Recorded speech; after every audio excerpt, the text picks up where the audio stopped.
So this video is going to be a little bit different from what I usually post. I have invited over a retired back surgeon with 32 years of experience in the field. And what is so interesting about this man, Mr. David Hanscom, is that he no longer advocates for surgery in the vast majority of cases. He advocates for non-surgical treatments. So if you're someone that is suffering from back pain, whether that is long-term back pain or just short-term, please watch this video. There is a lot to be learned on this topic. I'm David Hanscom. I am a retired spine surgeon. I practiced in Seattle, Washington for about 32 years. And I had trained in a place where we did a lot of complex spine surgery, where people had gone through multiple surgeries before they hit me. And I was one of a few surgeons in town considered salvage surgeons, trying to salvage failed surgeries. And I had people all the time with 5, 10, 15 operations before they got to me. And the problem with failed spine surgery just absolutely destroys your life. And people have back pain and they say, well, I'll just have an operation and see what happens. And they don't understand the downside of a failed spine operation. It is absolutely brutal. So in 1990, I've been in practice for 4 years. I went from being a fearless surgeon to a panic attack in one day. And from that point on, started having panic attacks. I developed severe anxiety. And you do not become a spine surgeon by having anxiety. And so over the course of the next 13 years, I developed 17 different physical and mental symptoms, including back pain, chest pain, stomach issues, migraine headaches, itching scalp, burning feet, skin rashes, all sorts of stuff. And nobody could tell me what was going on. And in 2003, I somewhat inadvertently came out of it, did not know how I got into it, did not know how I came out of it. But I've been trying trial and error for a long time with my patients, and I gradually found things that seemed to work. And in 2011, I met a Dr. Howard Schubner. I'm sorry, 2009, I met Dr. Howard Schubner, who explained that really there's a common source for all of these things. So jumping fast forward to today, I have no symptoms. I don't have migraines. My ears don't ring. My feet don't burn. I have no skin rashes. And more importantly, the worst part of my pain was being socially isolated and also these repetitive, intrusive thought patterns. And it turns out that the mental pain is actually a bigger problem for my patients than back pain. So, what I'm going to try to tell you today is that mental pain and physical pain come from the same source at the DNA and cellular level. It's all the same thing. There's a physical component. So when we talk about back pain, we have to break it up into two parts. One is acute back pain, which I have a lot of experience with that, about acute pain. But the research also shows that we were taught in medical school that if you have a back sprain, that there's not much that an orthopedic surgeon has to do because it goes away. Well, we can focus on that for a good part of this talk, but I will tell you that the research shows that half those patients that have acute injuries go on to chronic pain, which is really high. And when they do MRI scans on people's brains, you can tell which part of the brain is lit up. And the acute injury goes from the pain center to the emotional center in about 6 to 12 months. So half those patients with acute back pain went on to chronic pain, and all of those had the pain switch from the pain center to the emotional center. It's the same pain, but a different driver.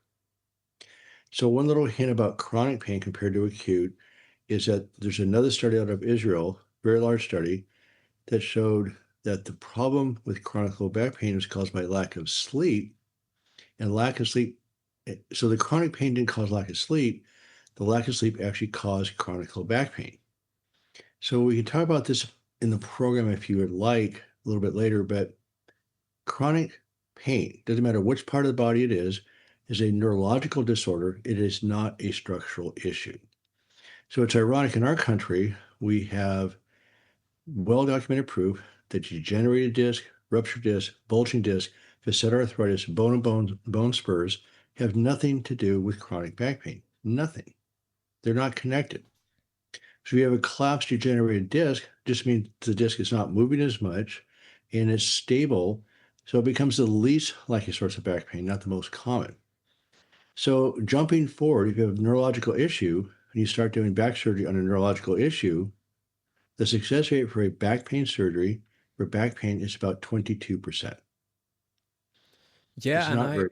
I have even read a bunch of meta-analyses where they compare, a disc surgery, whether that is a fusion, whatever the case that might be, with just psychotherapy, and in long term, they both have similar outcomes, if I'm not mistaken.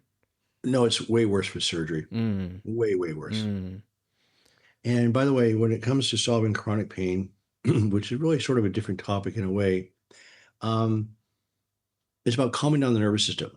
In other words, what happens with any chronic symptom, by the way, anxiety, depression, OCD, bipolar, and anxiety are all metabolic physiological states. mm. They're threat or fight or flight physiology.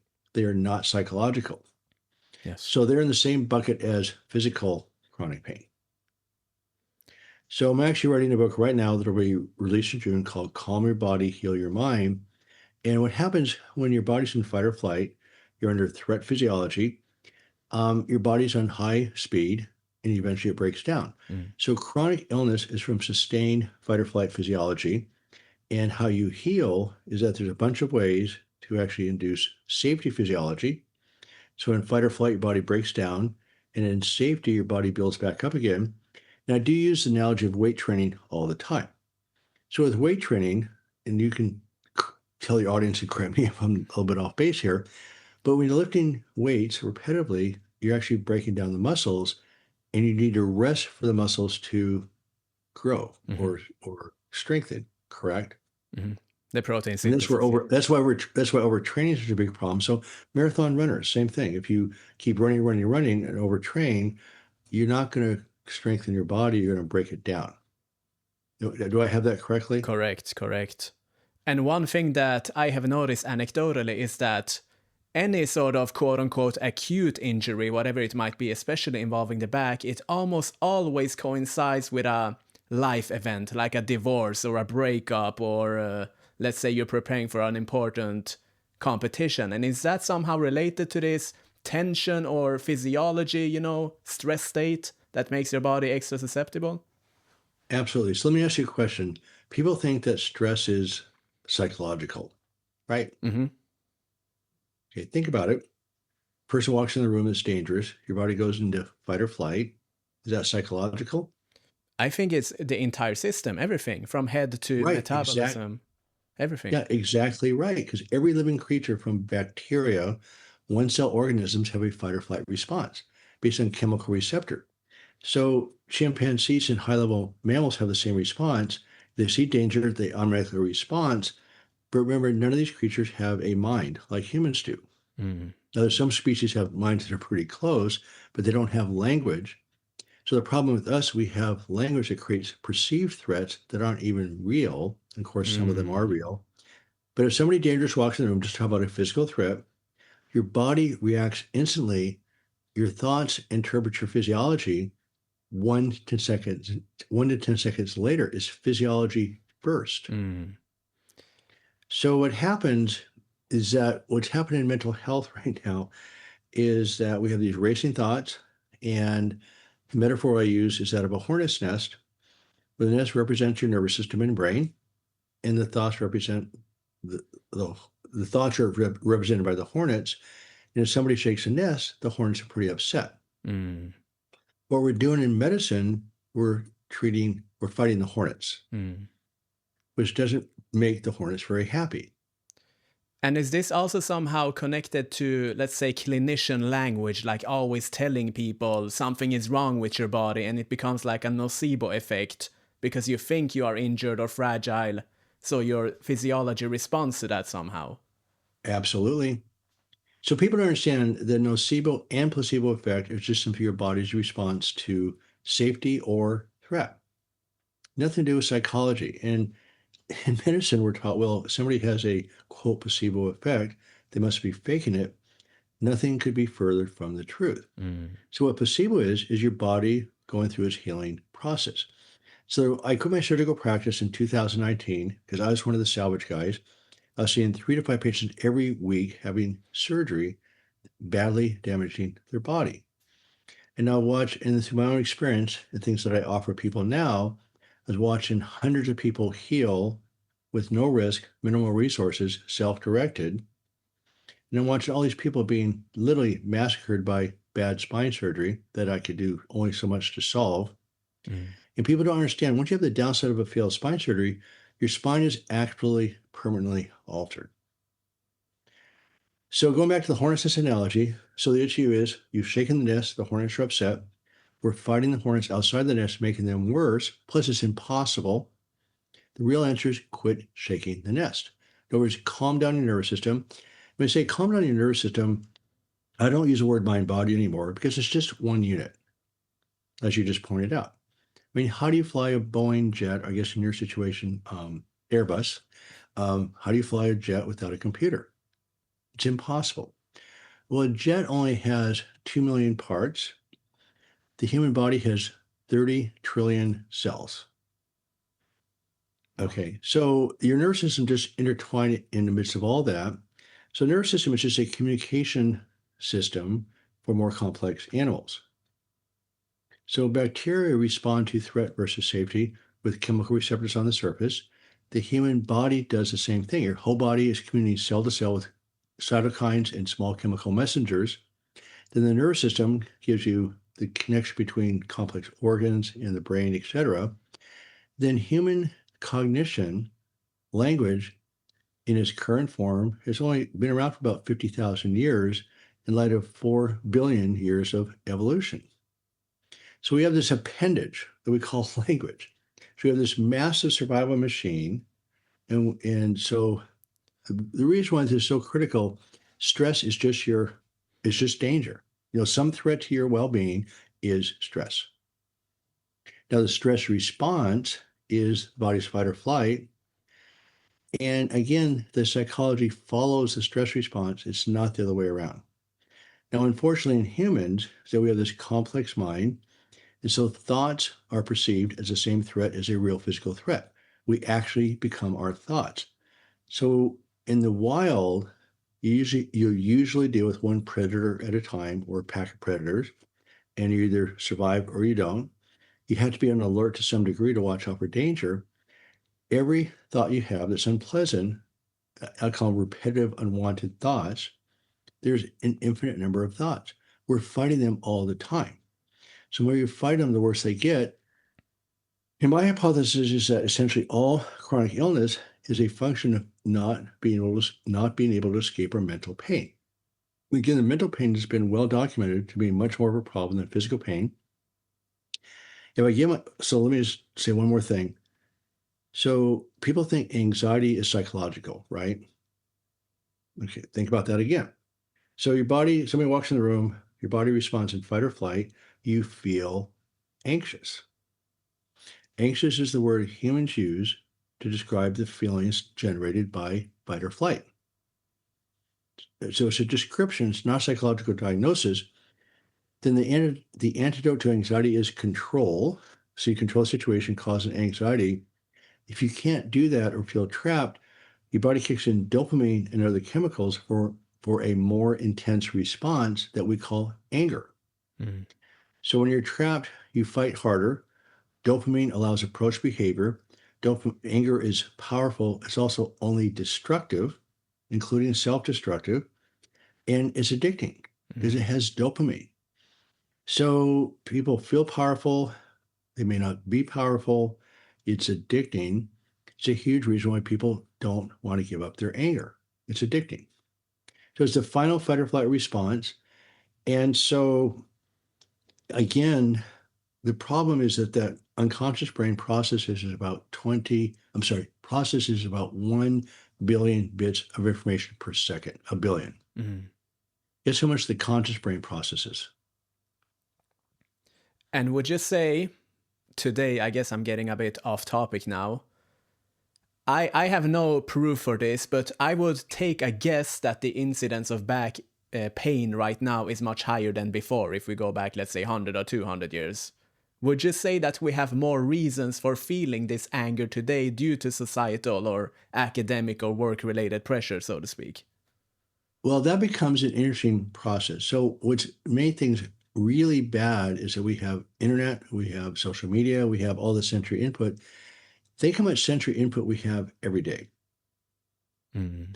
So the problem that I point out to people, so is there inability to process all the sensory input, that puts us in a constant fight or flight. Mm. And I do want to get back to your original question about back pain under stress. That's where I was actually getting to that. So I do know you're a weight training coach, but Mhm. okay. So the other problem when you're under stress, the blood supply goes to your muscles, fight or flight. What doesn't work is your thinking brain. Mm. When you're angry and frustrated, your thinking brain is not functioning very well. It just simply doesn't have the blood supply. Mm. Blood vessels constrict, the blood supply gets diverted to your muscles and the rest of your body.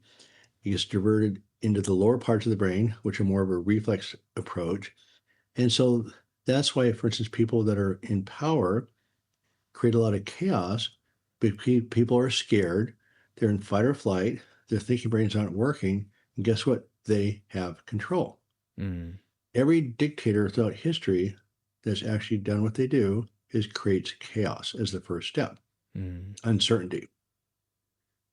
So going back to our topic originally, which was weight training, I just want to point out there's chronic pain and there's physical pain.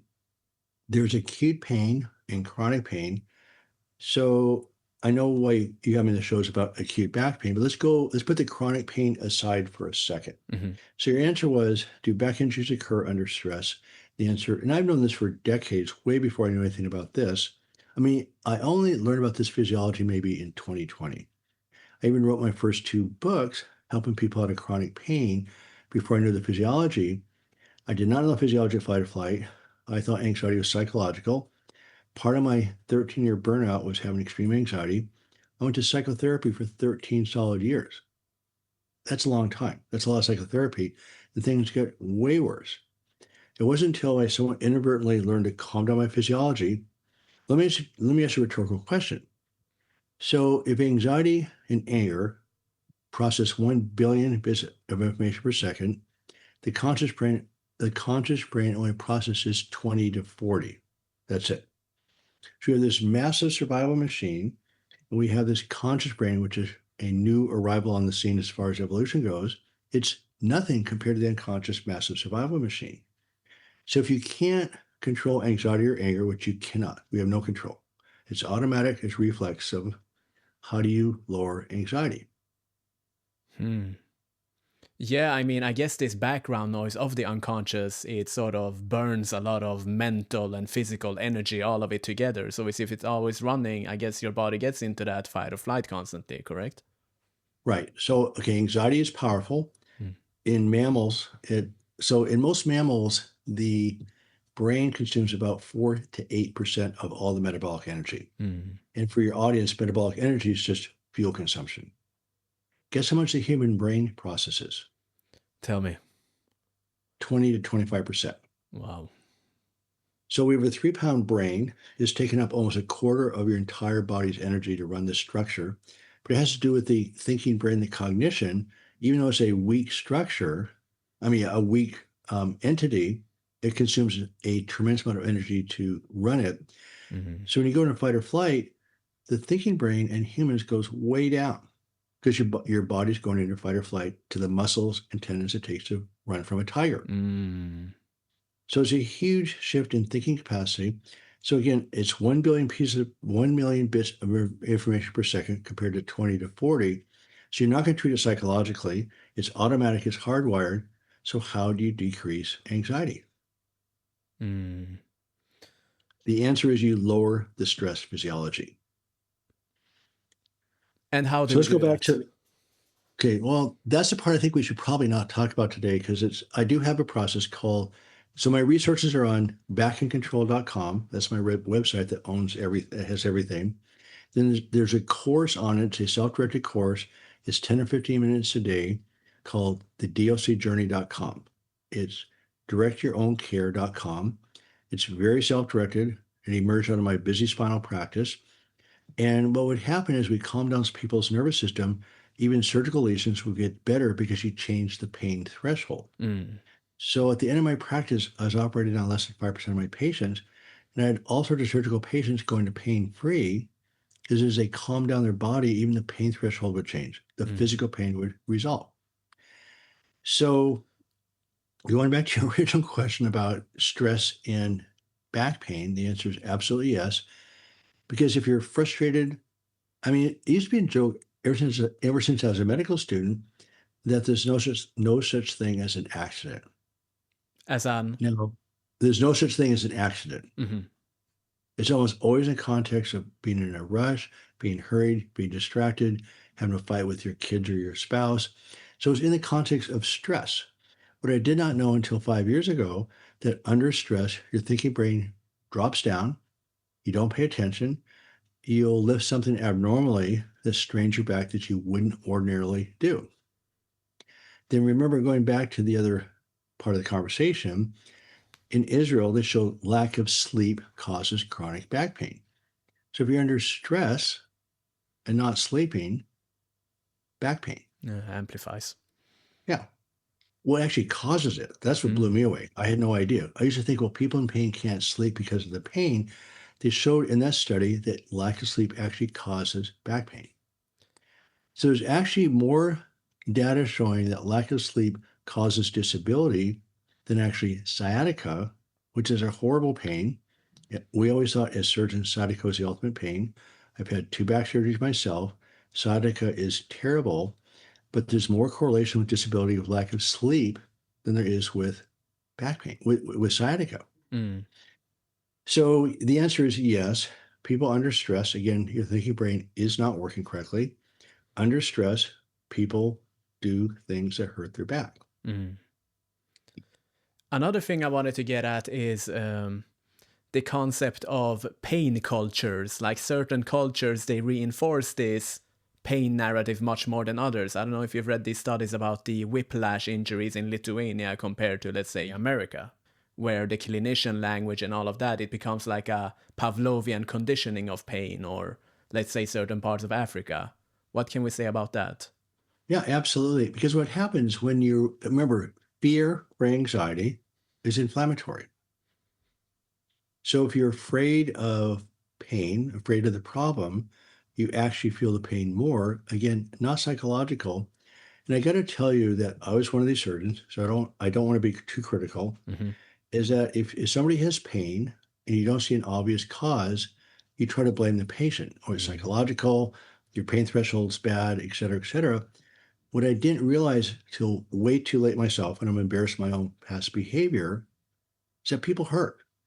And I don't like the phrase the pain's in your head. The pain's always in your head. Mm. I mean, you have all these nerves coming into your body. Like if I touch this table, there's nothing in my fingers that tells me this table is sort of cold, right? Mm.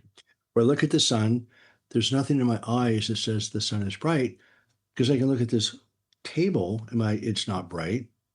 So your brain, with again, every living creature has sensors that bring sensations into the body.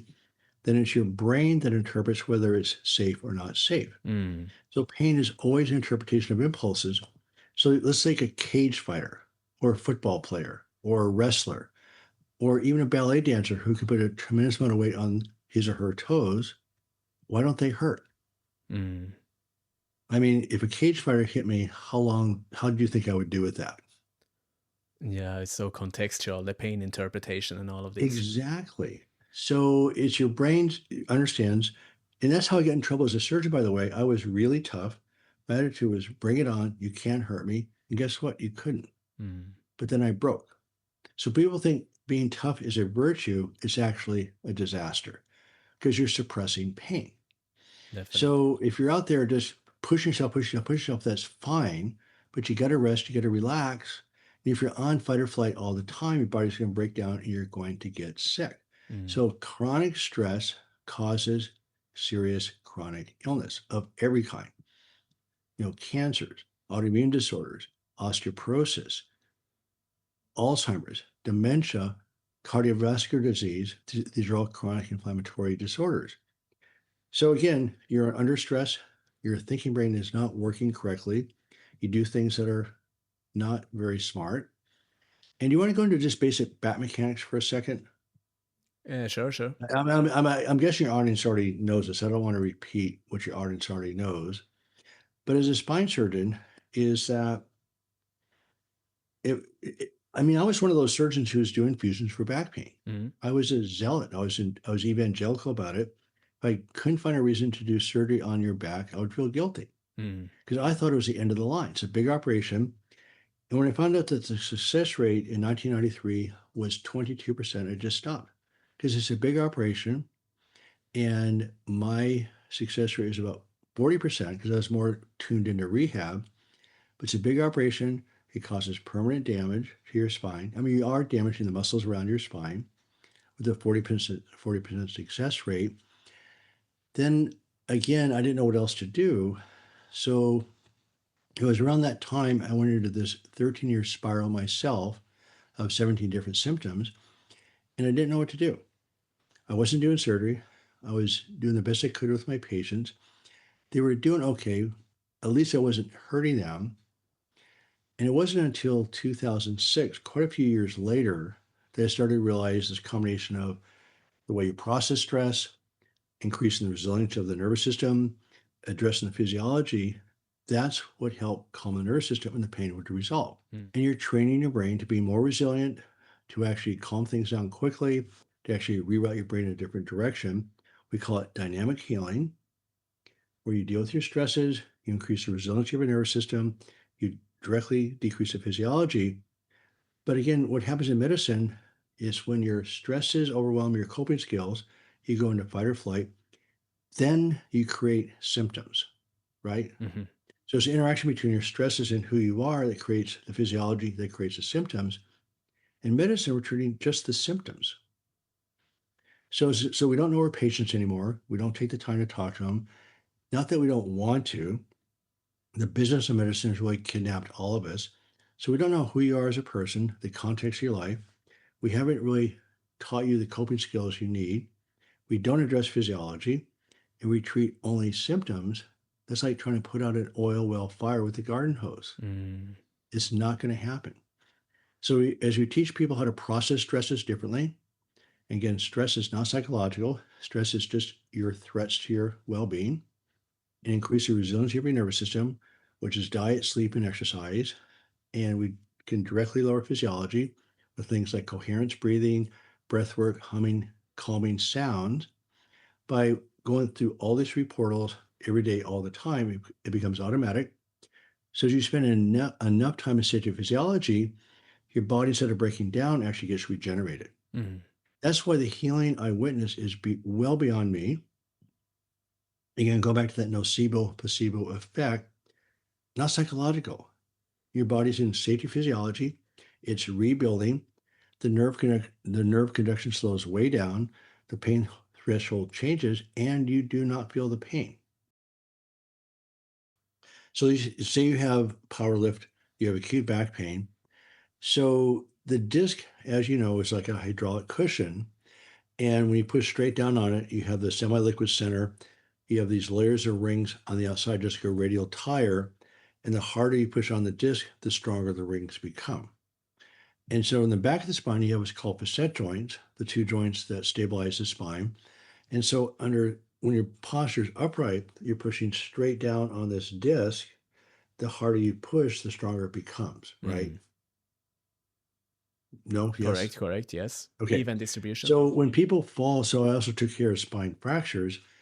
So when people fall from a height and get what's called a burst fracture, the disc never ruptures, the Mm, bone does. mm, So in straight compression, why the disc is stronger than the bone. mm, So you get the shattered vertebrae, the disc are just fine. And so the problem is, and you have two facet joints in the back part of the spine. So it's like a three-legged stool with the disc in the front, the two joints in the back. And the harder you compress it, the stronger it becomes. mm, So what happens when you bend forward, you've unlocked the facet joints, and that disc, which is such a strong hydraulic cushion and compression, now becomes quite unstable. mm, Especially when you bend and twist, then what happens, the rings are cross section to each other. So if you're leaning forward, you have a cantilever effect. And so 20 pounds close to your body becomes 80 pounds out in front of you. mm, So as you reach forward with the cantilever effect, that you put a tremendous amount of stress across the disc, it's now a shear twisting force that breaks the disc down. mm, So repetitively bending and lifting improperly It breaks down the disc over time. And you're right, disc degeneration spine can completely collapse. But most chronic back pain is what we talked about with the neurological issues involved. It's a memorized set of circuits.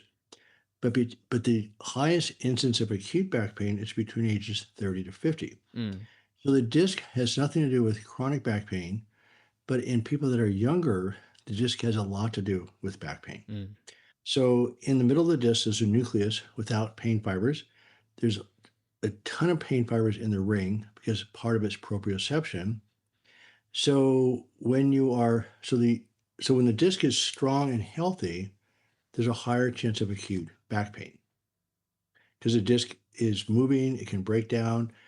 And what we think happens, we call it annular tears. If you bend and twist properly, you break one of the inner rings, then just the contact of the disc material with these nerve fibers causes a tremendous back pain and spasm as a reflex. So once a ring breaks, it doesn't heal. Mm. So as you progressively do repetitive lifting in an improper manner, as you break down the ring, eventually the ring breaks. That's you get a ruptured disc, which I had amongst many people. And when the disc breaks out of the ring, it touches the nerve root, and just the contact of that disc material with the nerve root is highly inflammatory. Mm. When I go in there surgically, you can actually see the inflammatory effect of that disc just touching the nerve. So you have nerve root compression, plus you have chemical irritation, and you end up with what's called sciatica. With sciatica, this is pain down the back of the leg. And that's the L5S1 lowest disc level, but it can go down the front of the leg, which is L3-4. So that's actually the femoral nerve, not the sciatic nerve. But anyway, we call it radiculopathy. When you have pain down the leg, same thing happens in the neck, by the way, with the pinched nerve in the neck causes pain down the arm. So this is where surgery actually works if you need to do it. So there's a major study out of, I want to say Sweden, pretty sure it was Sweden. There's a Scandinavian country done years ago, and I think 1984 was a study that looked at the natural history of a ruptured disc. And they found out that these ruptured discs in its soft material, that the body over time actually dissolves the disc. And so if you can treat it non-operatively, give it time, good positive biomechanics, time, pain control if you need to. Physical therapy, by the way, in light of a ruptured disc doesn't really help very much. It's time. So the natural history of a ruptured disc, pinching a nerve with sciatica is to get better over 2 to 6 weeks. Now it can take months to do that. So they found out at 1 year from the time of the disc rupture that the surgical results and the non-operative results were the same. Mm. And with MRI scans, we also found out that when you rescan the people that have resolved the sciatica, that the disc itself actually dissolved. You Mm. look back at the new scan, and the disc doesn't go back into the space. Mechanically, it cannot do that. But somehow the body looks at this as a foreign object and actually dissolves the disc. I mean, it's Mm. quite striking. Same thing in the neck. What they did find out with surgery is that the reason to do surgery for sciatica isn't to get better, it's to get better faster. So Mm. I did do a lot of disectomies, and again, I tried to wait the 6 to 12 weeks before I did anything. Sometimes the pain was just intolerable, but I've had patients in my office just screaming leg pain. Put them on the schedule. They come back 2 weeks later, and the pain is gone. Mm. The disc didn't dissolve. It's just that the body, the irritation stopped. Wow. So then you have a ruptured disc. And what happens is that they also found out that people would have multiple episodes of back pain before the disc ruptured, which I do think is discogenic pain as the rings are breaking down. And I had about 2 years of intermittent back pain, probably once every 4 to 6 weeks, maybe a little bit longer, for years. What they pointed out in this Scandinavian study is that the incidence of back pain was similar to the back pain that occurred when the disc ruptured. In other words, before the disc ruptured, it'd be severe back pain. Bam, the ring breaks.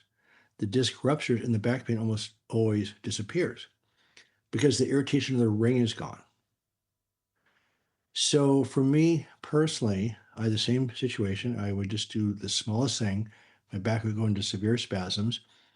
And I do think some of the worst spasms people get into with back pain is from that disc breaking down, the chemicals irritating the nerves. And the muscle spasms aren't the primary problem, they're the protection. Anytime your body has something broken, your body splints. Like a broken leg splints like crazy.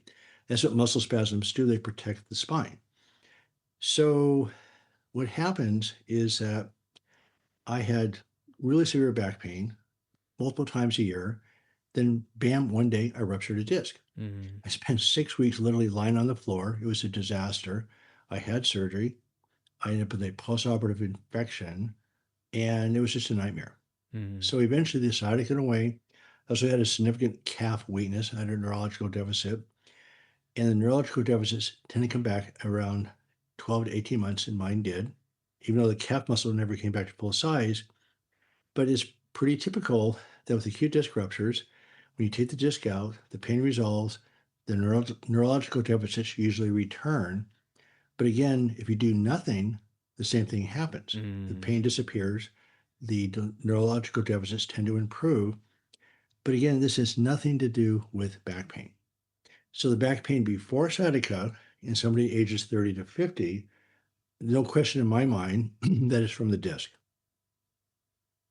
So somebody, for instance, has recurrent back pain when they're younger, it's probably the disc. But again, like you pointed out, they're under stress, the brain memorizes that pain and it becomes chronic. So there's acute back pain from the disc that can evolve into a chronic situation. But it's true with any body part. People can sprain their ankle and end up with chronic pain. They can twist their neck and end up with chronic neck pain. mm. People get spontaneous pain. They get burning mouth syndrome. That's not a structural issue, but the brain somehow generates the pain. So again, chronic pain more than 6 months is a memorized neurological set of circuits. It may have started with a structural problem, even sciatica. You have obviously a cause for the sciatica. You take the disc out, the sciatica goes away, except in 5 to 10% of people, it becomes permanent. Why is that? Well, again, as you pointed out, people are under stress, the brain sensitized, an operation that would normally work doesn't. Then the brain memorizes it. And what's ironic about chronic pain, no matter which part of the body it is a set of memorized neurological circuits. So going back to the acute pain, is that I had lots of patients with acute back pain. And again, this is where I can be educated by you. My thing was, well, okay, if you have acute back pain, then quit irritating it. Use your legs, lift properly, live close to your body. Because if you live close to your body, you can lift 100 pounds without any problems at all because the disc will not break down. But if you live 5 pounds improperly reaching, you're sharing across the disc.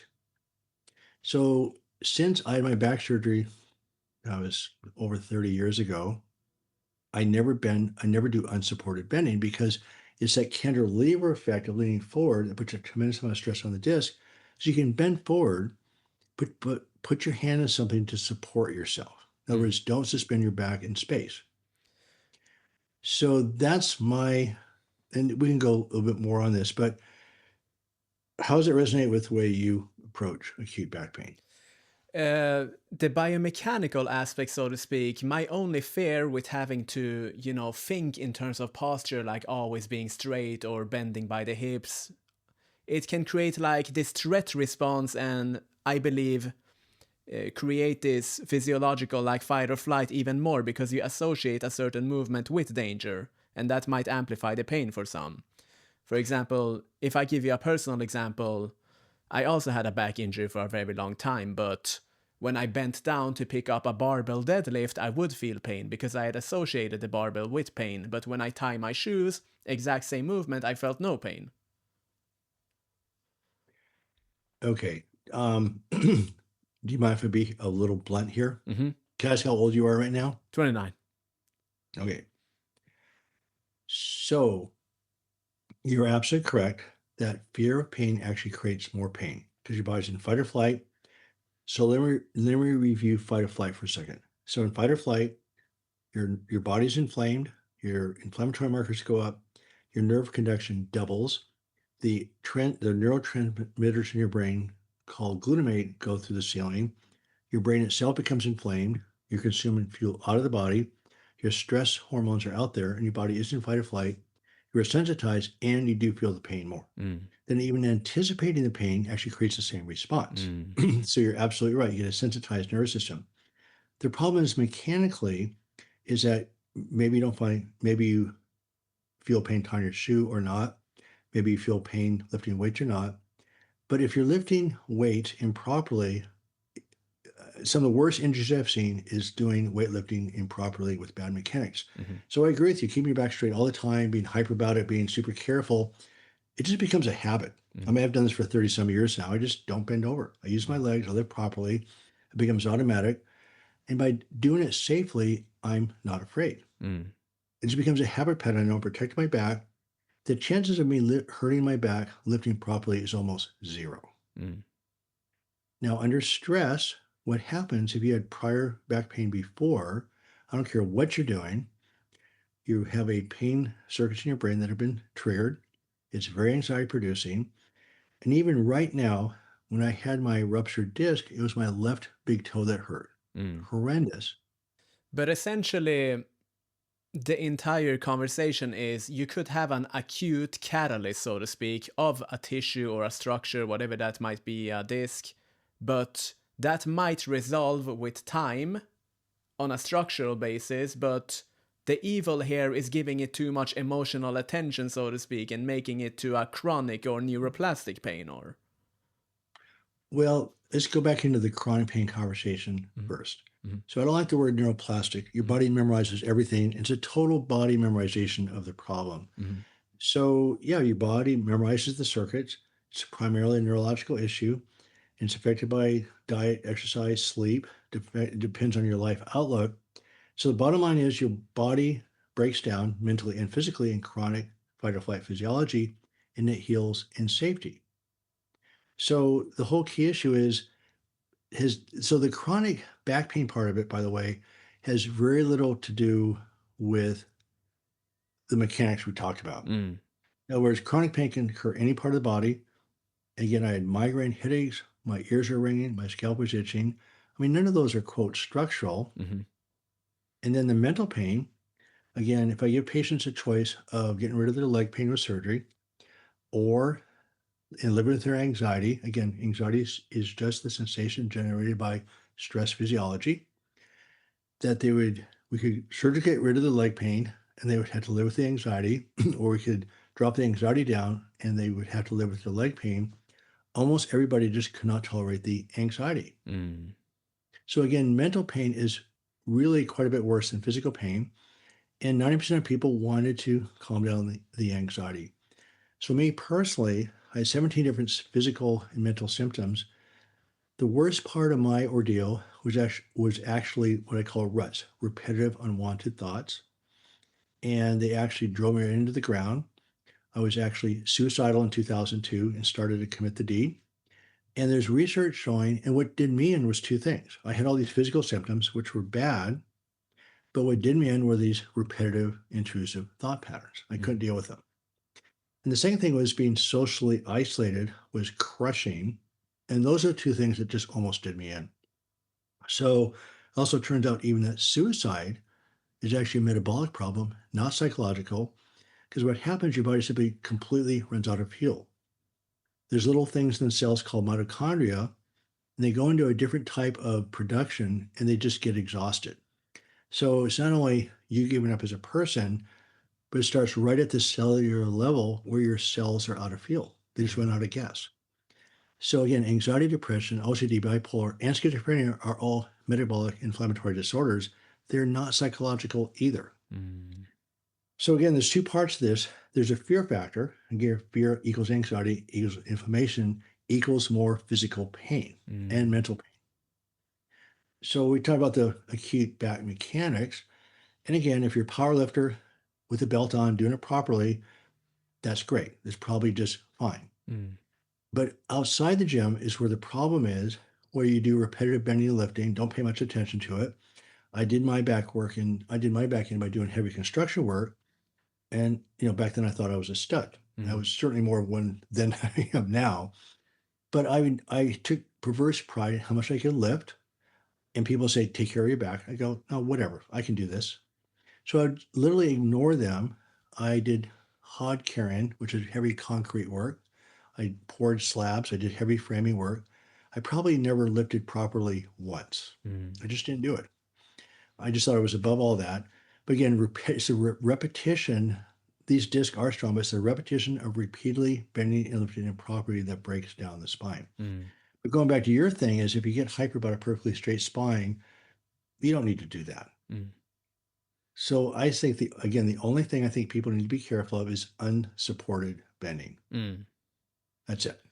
Yeah, and it's very contextual, obviously. I mean, a 200-kilogram deadlift engaging the core and the glutes, that's one thing, and just picking up a key from the ground, that's another thing. So, yeah, I Correct. agree.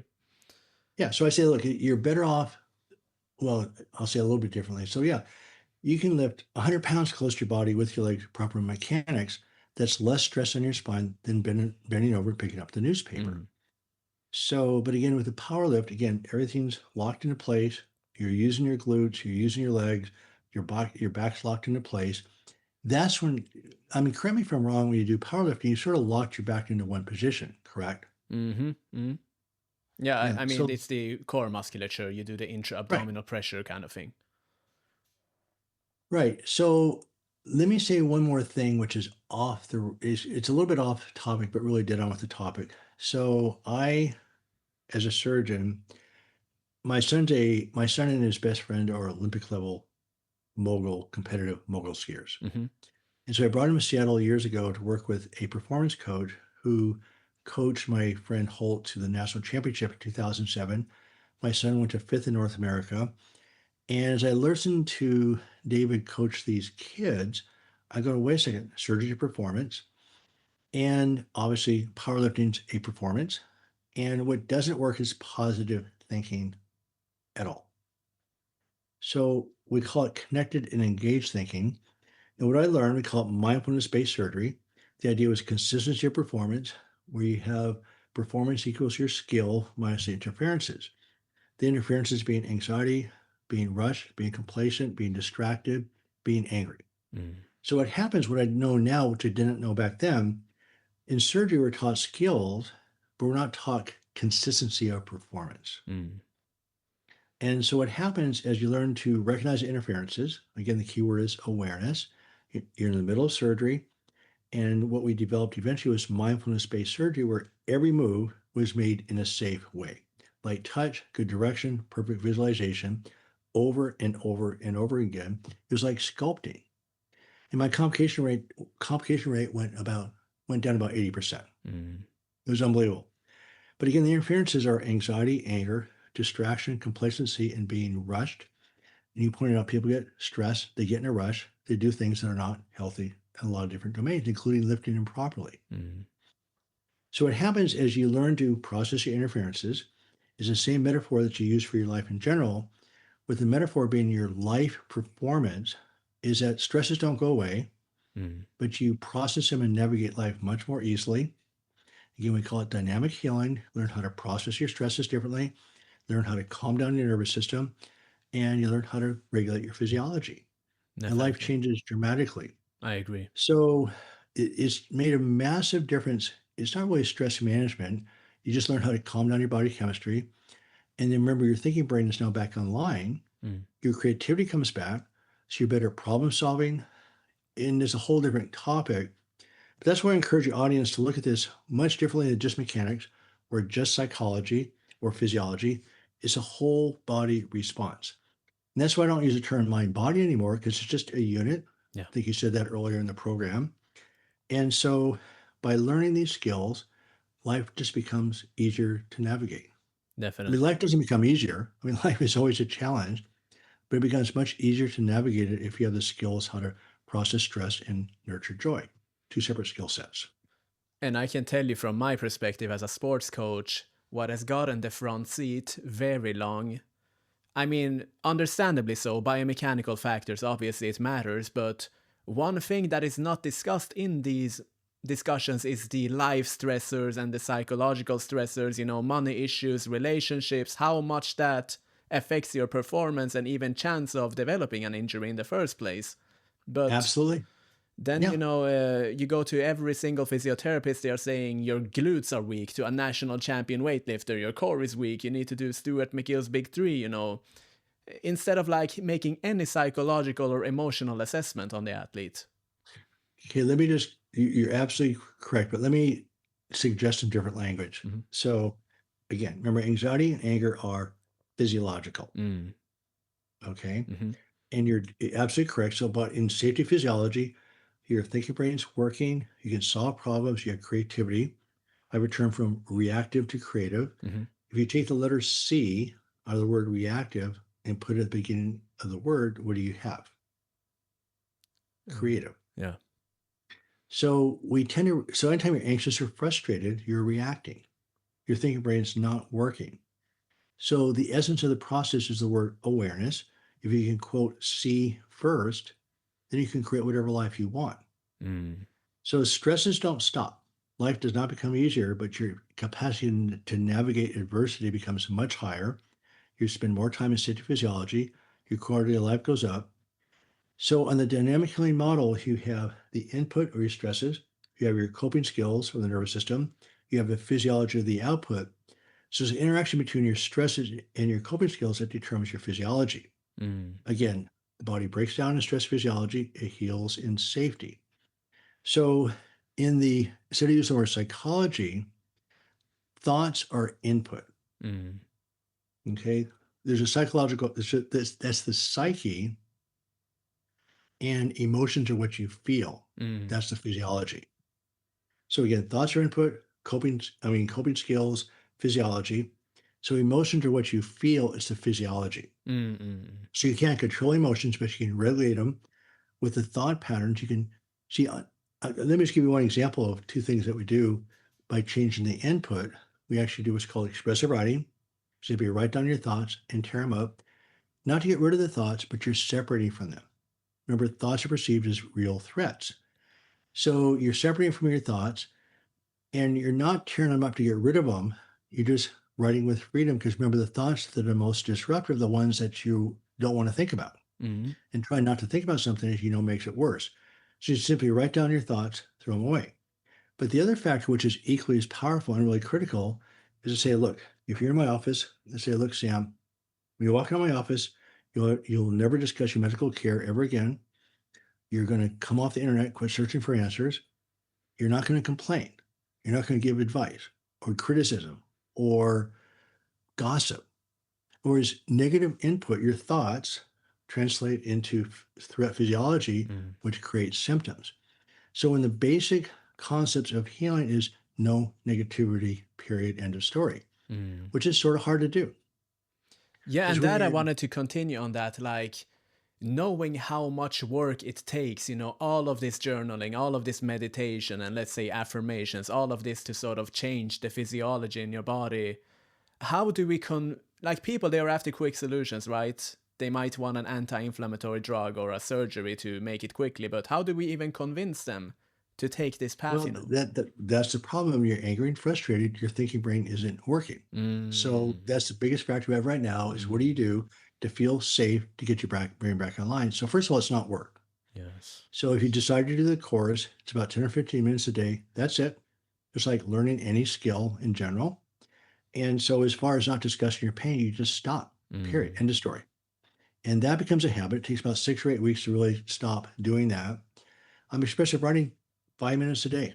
That's it. Yeah. So right there, you've got, and then sleep. There's five basic things. One of them is education, understanding the problem. The second one is called active meditation, where you just put your brain in a different sensation. So just sit back for a second, drop your shoulders, sit back in your chair, take a deep breath in, let it out. That's it. You just do that throughout the day. Whenever you feel a little bit tense, you just drop your brain into something different, and you're not fighting anything. You're just putting your brain on sensory input, changing sensory input. So education, active meditation. The third thing is expressive writing. It's 3, 5, 10 minutes at the most. You just write down what you think, tear it up, done. The next one is not discussing your pain ever, done. Then sleep. Sleep is a big deal, which has to be worked on a bit, but it's not hard. Mm. So the people that get better consistently say this was disturbingly simple. So And it's not a then bunch of rules. to continue on that, one question I have to ask you, which I'm sure you can relate to. When I try to explain these things to people that are suffering from it, as you just explained, like their thinking mind, the logical processor is not active, so they might get angry at you for even suggesting these things. Like they might even say, "Why are you saying it's all in my head, even though that's not your point?" Like, how do you deal with this? Well, that's a huge issue. So please, that's why I wrote the book. Mm. So I said, look, so what I found out eventually said, look, because you can't explain it. Because as soon as I say the phrase, the pain's not in your head, Mm. the pain's not imaginary, people instantly think that, well, you think the pain's in my head. Mm. So I said, look, what I would do eventually is very time efficient, and I'm happy to send you some brochures. So look, here's some homework. So here's my book, here's a website. I'll see you back in 2 weeks. So please don't spend time explaining what I told you to your patients, Mm. because what it does, it drains you. So we can talk about this in another podcast if you wish, but Mm. you create a safe experience, which is, light music, working some active meditation in the process. Just do things to help people feel safe, Mm. and then they can choose to learn about pain or not. So again, that's why I say 5 or 10 minutes, 15 minutes a day on the course. Don't overdo it. People that rush through the course get frustrated. They get inflamed, right? The pain gets Mm. worse and they quit. Mm. So it takes about 3 to 6 months to learn the skills to regulate and reroute your nervous system. The results are consistent. Um, we haven't really talked about the repetitive thought patterns, which is a little different energy. So my new book comes out in June called Calm Your Body, Heal Your Mind. So again, going back to the hornet's nest metaphor, you have to quit shaking the nest. So it's a learned skill set that takes repetition and practice. You cannot explain it in clinic. So it turns out that the less you try to explain, the higher the chance of actual people engaging. Mm. That makes If they sense. decide not to engage, and I tried this for 15 years, if somebody is just determined not to engage, there's absolutely nothing you can do. Mm. Mm. What you can do, though, is create a relaxing experience. And we also have a rule for therapists and the patients both. When people are in your clinic, they cannot complain. Because I'm assuming people complaining wears you out, correct? Mm. Definitely. Just the Not misinterpretation of everything. you don't have to listen to it. You should Mm. not listen to it. In fact, explain to them, say, look, it's counterproductive for you to talk about your pain. It doesn't help. You don't have to say this part of it. It doesn't help you to listen to their pain. And the patients that got better, I didn't spend time problem solving with them. I didn't listen to their troubles. I listened to, they told me what their pain was, done. And I would get to know them. How's your children doing, grandchildren, what's going on? What are you doing? So I get to know them as a person, what makes life there interesting. But everybody has trouble and everybody likes to complain. And somehow we think it's important to complain. Complaining reinforces the pain circuits. Yes. So what happens, it wears you down, right? It definitely doesn't help them. And what you want to do is create that time with them to feel safe. Try different music to their choice. Have them do active meditation while they're weight training. Have them just engage in the whole process. And so the same processes that help them be better at weightlifting, the same processes that help them live their life. Mm. So with my spine fellows over the years, we called it Awake at the Wound. The athletic performance principles were applied to surgery and also applied to their lives in general. So it's the same process where the weight training program you're doing is a metaphor for life in general and vice versa. That's where, again, I'll send you some brochures. They said, look, here's my book. And I do think the new book, they're both good. One's called Back in Control, which is my story out of chronic pain. Yeah, I read that. The Calm Your Body, Heal Your Mind reflects the current physiology of the last 5 years. It's a different book, and it sort of encompasses the old book. So I sort of think the new book may be better. I don't know that for sure. But when you start, again, I'm asking you not to talk to your patients, but the mental pain is the biggest problem by far. It's unbelievable what mental pain does to people. Mm. And one of our best friends came over to dinner last night, and she had a close friend who committed suicide last Friday. There's a direct link between repetitive, unpleasant thoughts and suicide. Mm. And so I have over 20 colleagues, medical colleagues, dead from suicide. So it's the thought patterns that drive people right into the ground. Mm. So anyway, for your own personal growth, I don't know if you've looked at the course yourself, but I say, look, the best way to learn this is to learn skill set. The course lays out a sequence, which you just sequentially learn, practice. And over 3 to 6 months, you develop an expertise that's much different than what you had before. Life does become easier. And my one observation I made, people feel a lot better and they quit. Once you come out of the hole, which I call the abyss, the process has just started. You're not fighting negativity. Now you're expanding your life into what you want. And that's where the healing really occurs as you keep expanding. So people thrive at a level they never knew was even possible, Mm. including me. I'm one of those people. So there's a lot of other things we can talk about, and I'd love to talk to you again about it, but that just, and I probably overloaded you today with what's going on, but you can see there's a lot of layers to it. But at the end of the day, the one thing you remember is that your body heals in safety physiology. It brings down in chronic threats. Again, with the dynamic healing model, you process your stresses differently. You improve your coping skills. You can regulate the physiology. Then all these symptoms disappear. Mhm. All 17 of my symptoms are gone. They've been gone for 20 years. I never would have thought that.